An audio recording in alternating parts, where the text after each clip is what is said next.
ఆదికాండం 1:26-27 ఉంటుంది. ఏమని తెలుసా? నన్ను పోలి దేవుని స్వరూపమై ఉన్నారు అని ఉంది. ఉందా? ఉన్న వెంటనే 27 ఒక మాట చెప్తాడు తెలుసా?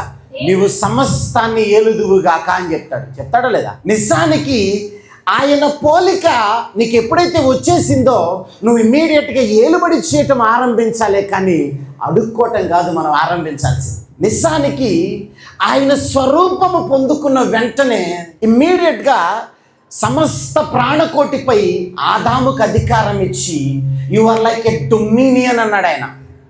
నువ్వు ఏలుబడి చేసేవాడవి అన్నాడు. పోలిక ఏలికగా మార్చబడింది. పోలిక ఎందుకు అంటే ఏలటానికి, లేకపోతే నీకు పోలికతో పెద్ద పని లేదు. ఆయన పోలి నువ్వు నడుచుకోవాల్సిన అవసరం లేదు. ఎప్పుడు యాచనలు చేసే స్థితిలో నువ్వు ఉండాలనుకుంటే ఆయన పోలి నువ్వు నడుచుకోవాల్సిన అవసరం లేదు.